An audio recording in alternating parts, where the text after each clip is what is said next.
Hi, I'm Dr. Yeop Azman. Welcome to Hitna Medicina Pomoc Hrvatska Kostajnica. So obviously, I'm gonna just ghettoify this because I really don't have time to do this.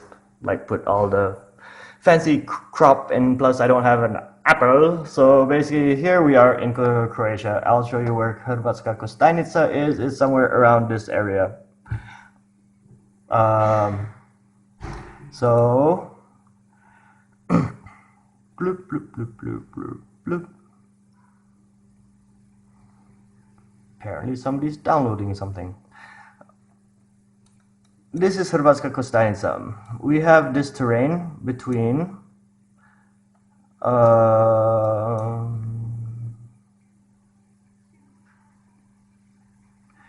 um, between Sunya, which is over here, Dvor, which is over here, and halfway to Glina.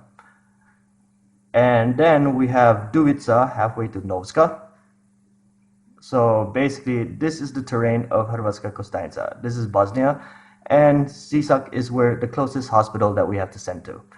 So basically, all this is very much rural area, and the major cities where something, well, major towns, not cities, are Dvor and Dubica and Hrvatska Kostajnica and Sunya, which the entire population I think is around 7,000, but it's very spread out, and there are very many small villages in the hills that actually have no roads. So basically, we have a 4x4 in Dvor that covers this area.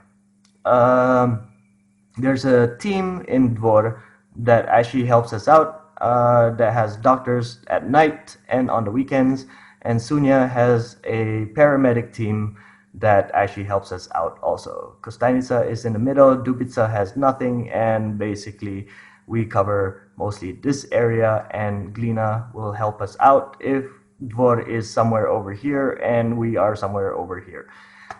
Sisak is where the hospital is, and Petrinja is basically we go about this way because it's much faster.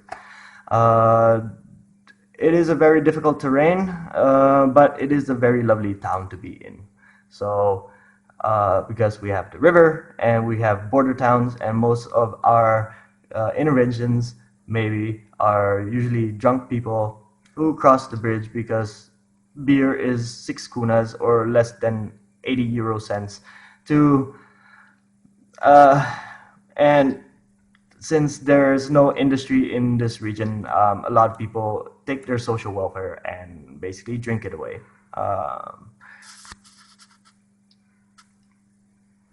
In Kostajnica, we run a Ford Transit. Inside the Ford Transit, we have all the necessary equipment for emergency medical team. We run a Zoll E-Series with Bluetooth capability. We have our Draeger Log 2000. We have an AccuVac aspirator. We have all necessary traumatic equipment and every mobilization for, let's say, getting patient into the car. As you can see, we have our mattress, we have a KED, we have extra oxygen, we have more oxygen, we have a water gel, we have like a hip splint. We also have a kid birthing kit and a trauma kit for multiple patients. And those are our shunts, neck braces. Ja se svi se da snima, je, krenuo. Okay, cool. Anyways, this is our doctor's bag and our bag for reanimation. Basically, we set everything up to be as fast as we can be on the terrain. This pocket has everything for vital signs, from a pulse oximeter to basically glucose meter and an extra stethoscope, sphygmomanometer, and basically, well, something else in there, and plus gloves for personal safety. We set everything up to the ABC criteria, where you have airways, we have a mask to start CPR if necessary, our drugs, everything for infusions with C, and diagnostics, how do you say it? Zavoy. And our drugs with an anaphylactic kit, our pills, and basically everything for epilepsy. And that is in our reanimation bag. We have our kit for airway, which is which consists, we use an eye gel and a laryngoscope and everything there. And then when you open up, it has the same thing for airway. We use an S-cut to cut open clothing. We have a McGill's forceps and everything to open an airway here, and also for emergency glucose kits. And everything is mixed in with adults and pediatrics. So pediatric airways with adult airways. So we don't need to carry a pediatric bag. Everything for infusions, extra eye gels, and our balloons and balloons for kids, pediatrics. And we have a CPR starter kit, which makes everything faster. Intraosseal starter kit, which makes everything faster, everything for antiarrhythmic. And what we're proud of is that we organized our drugs for VTVF and Torsade de Pont, and our pulseless electroactivity and asystole and bradycardias, and for like overdoses, and also another anaphylaxis kit. Now let's check out our clinic, our outpatient clinic. So basically, here's our clinic. We are Zawod za Hitnu Medicino, Sisasko Moslovatka Jupania. Let's go in. It is around Christmas time, so we set up a tree. We're always ready. This is our 2 bags, 1 bag for reanimation and 1 bag for the doctor. This is our driver, Bato. Hello. We're always ready for an intervention, and this is where we usually hang out. We have a fully stocked kitchen, and we're ready to go, usually. To the left was the doctor's quarters and the nurse's quarters. So basically, we have some place to sleep, as we have 24-hour shifts. This is where the patients usually come in first, where the initial examination begins. We have our bed to actually examine our patients, and of course we do all vital signs here and put on patient information within our Hitna software. Now if any patients need further care, we have our quote-unquote stacionar. So basically, we can stick a patient on infusion, take EKG. We have a defib kit with an aspirator kit, so basically our mini crash cart. Hands always have to be clean, and basically everything that we need to actually do, I have no idea what. Basically, everything's sterilized and so on and so forth. We have our sterilizator autoclave and aspirator for inhalations of medication. So and our medications cabinet. So on a whole, we can actually do a lot here in the outpost.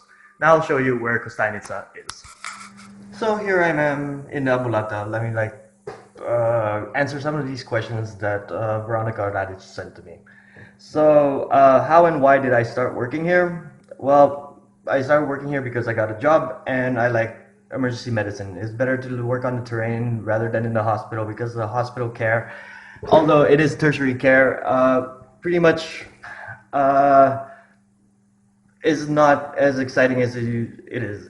Plus my scheduling allows me to have more free time, and I like to and for conferences and so on and so forth, and it was a better opportunity because this place is actually pretty lovely. Well, my workday is pretty great. We have a lot of interventions. Let's just say like on average 4, but like the thing is, it's like each intervention takes about 2 hours of your day. So because we are out on the terrain, and when we're out on the terrain, that's the best part of the day because we can actually do work that we actually signed up for. Most of the people come into the ambulanta, our clinic, because most of the times their doctors don't work. Basically, their family physicians or their pediatricians or whatever take a vacation, and we have to pick up the slack. Well, most patients come to our office by car. Some of them walk, and some of them just mostly call. It's better, like I said, it's better that we go out on the terrain more than people coming here. It's a lot more exciting, and we get to break the monotony. Some of our cases are pretty intense. We have everything from stroke patients to heart attacks to maybe like a fever. But most of the time, when you live in the rural areas, people really don't like going to the hospital. So basically, they leave all their problems till the last minute, which means that we have to deal with everything at the last point of care. So it is pretty difficult to stabilize the patients when they're on their last string, on the last piece of string. But it is pretty exciting also, and we get really interesting cases. In my free time, I just we live on a river, so basically like I go around and basically just drive around the entire county of Sisak, Moslavina County. So it's actually a nice, beautiful county that like a lot of people don't realize, and nobody actually wants to work here because everybody wants to work in a big city such as Zagreb. Which is ironic because this place is only an hour and a half away from Zagreb anyways. I would recommend working in a rural area only if you can actually work in a rural area. Let's say it is hard to like bring a patient possibly around 45 minutes to an hour and a half and keep the patient stabilized until the hospital. But if you can't keep the patient stabilized, it's okay. I mean, it takes a certain type of doctor to actually want to work in a rural area. But and most doctors, I have no idea why, want to work in a hospital where you're surrounded by concrete all the time. So you have to have like I said, a certain type of doctor. But I think it's something that every doctor has to go through to actually realize what they have, especially in emergency medicine in rural areas. I have a lot of respect for family physicians who work in rural areas because although they only work certain hours, whereas emergency medicine works 24 hours a day, they have to take care of their patients and who really don't listen to them. But the mistake about like most doctors who actually work in rural areas is they don't integrate themselves into the community. And if you do, you get a lot more trust and a lot more openness from the patients that I think is more important that you don't feel when you actually work in a hospital or you work in a big city. Well, I hope you enjoyed the tour. So basically, I'll never get to see you here because that means you have a medical problem. And if you really, really need a call, call 112. This is our number. Yay.